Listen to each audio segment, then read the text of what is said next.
탑승객 전원이 실종된 칼 858기 사고 벌써 35년 됐습니다. 당시 북한의 소행이란 김현희 씨의 진술 말고는 지금까지도 왜, 어디에 추락했는지도 알 수가 없었습니다. 2년 전 미얀마 앞바다에서 동체로 추정되는 물체가 있다는 주장이 나왔는데 정부가 858기가 맞는지 현장 조사에 들어가기로 했습니다. 정아람 기자가 취재했습니다.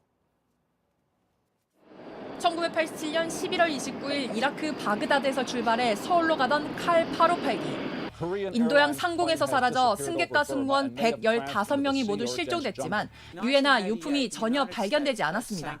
이런 가운데 미얀마 앞바다에 칼 858기 동체로 추정되는 물체가 있다는 주장이 2년 전 나왔습니다. 정부는 현지 수색을 하려고 했지만 미얀마 군부 쿠데타 때문에 흐지부지 됐습니다. 그런데 정부는 칼기 동체가 맞는지 확인하기 위한 미얀마 현지 조사를 다시 추진하기로 했습니다. 미얀마 정세 불안이 어느 정도 잦아들었다고 판단했기 때문입니다. 정부 관계자에 따르면 정부는 얼마 전 한 수색업체에 25억 원을 주고 현지 조사를 맡기기로 했습니다. 원래 지난해 20억 원에 계약했는데 업체가 지연 보상금 등의 명목으로 7억을 올려달라고 요구해 협상 끝에 5억 원을 올려주기로 합의했다는 겁니다. 조사 비용을 주기 위해 정부는 한 원가 계산 회사에 비용 산정이 적절하다는 근거를 마련해달라는 용역도 맡겼습니다. 정부 관계자는 JTBC와의 통화에서 전문가 분석을 의뢰한 결과 미얀마 앞바다에서 발견된 칼 858기 동체 추정 물체가 신빙성이 있고 확인할 필요가 있다고 판단했다며 정부 차원에서 사실관계를 조사하려 한다고 설명했습니다.